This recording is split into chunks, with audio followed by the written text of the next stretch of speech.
Welcome to Invictus Porsche. We have with us a Porsche 911 997 Gen 2 Carrera S. These are highly sought after, and one of the main reasons they're very sought after is the fact that they have the direct fuel injected engines, and no longer do you have to worry about IMS, Bose scoring, or some of the other issues that people have normally associated the 997 Gen 1 with. So welcome to this video, and the purpose of it is to tell you about this car in question. From an exterior spec perspective, this comes in the Basalt black metallic. The paint code is C9Z for those of you that want to know. It has the 19-inch Carrera S alloys, and I love the fact that the color of the car and the alloys match together, and it complements extremely well, and this is something that was done from factory. And then here at the front, another bit of nice cool feature is the headlamp washers. From the differences that one would normally distinguish a 997 Gen 1 and a Gen 2 with is mostly just a slightly facelifted front bumper, the LED light here, and if you come towards the back, you will find that the rear bumper has been completely redesigned, and you've got a bit of a curve with the rear lights here at the bottom. And the other bit of really fantastic cool bit of spec that this car has is the sports exhaust. It's called the Porsche Sports Exhaust System. And lastly, as standard, the Carrera S come with PASM, which stands for the Porsche Active Suspension Management System. By pressing that button, it stiffens the dampers and gives you a slightly more traverse orientated drive. And from factory, that option also makes the car come 10 millimeter lowered. I really like the inside of the 997 Gen 2, and it's really the small subtle changes that you see on the interior. I mean, the whole interior isn't really overhauled of a 997 Gen 1, but overall there is clearly a big massive improvement over a Gen 1. And obviously in this you've got the PDK dual clutch gearbox, which is impressive, honestly it is, and we'll talk about that in the next phase of the video. You've got the smooth leather steering wheel, which is also multifunctional with these buttons to allow you to shift up or shift down a gear, but you can also shift up and shift down by putting the gear select lever over to the left side. Here the entertainment system is again overhauled, and it's touchscreen with a couple of sources of connectivity such as USB 3.5mm cable and also mobile telephone connectivity, as well as you've got the option of having the PSC button, the sports exhaust button, PASM button there at the bottom.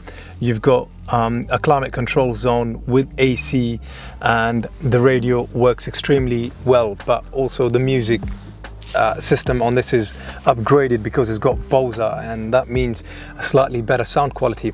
In terms of the seats, you've got the sports seats with the added upholstery, and they're actually two-way electrically adjustable, which is just the back sort of goes back and forward, and that's about it. In terms of raising it up or down, you've got a lever here, moving it back or forth, you've got another lever there. And what I love about a 911, and really any 911, is the fact you've got the option of the two seats at the back. And to illustrate how much space you have at the back, I'll try to sit in at the back to prove that point. And I'm somebody that is about 5'9", 5'10", and I comfortably am able to sit here at the back for probably about 50 minutes to an hour, but anything longer is going to kind of break my back. And what's another really nice cool feature of this vehicle is the sunroof.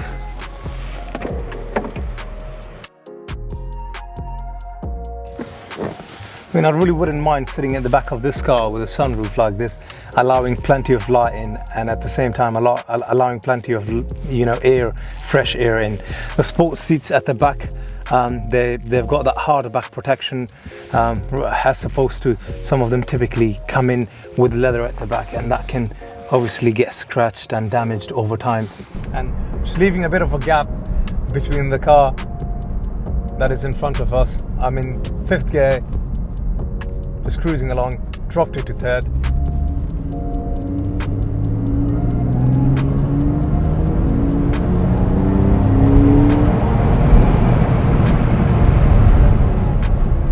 sure if you can hear that. That naturally aspirated flat 6 boxer engine sounds amazing. The Porsche 911 is the perfect sports car because it's a good all-rounder and it is able to do two jobs. And one of the jobs is, can you live with it? Can you take it to the grocery stores? Can you sort of daily in and around town? Yes, you can.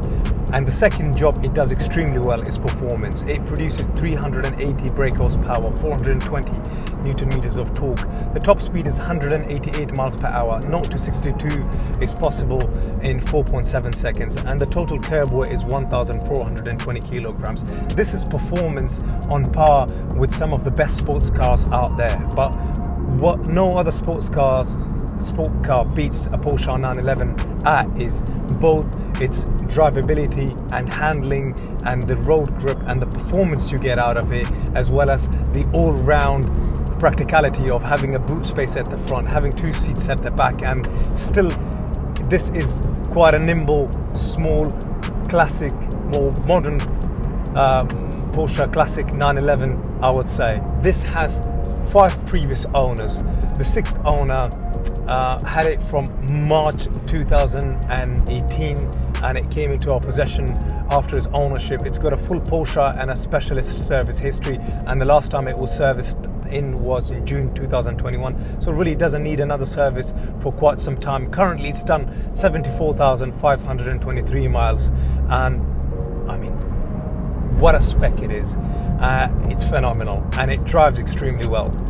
And the values of these are just on the rise, and they have been on the rise over the past couple of years. So grab one whilst you can now before it's too late and you will kind of regretted it.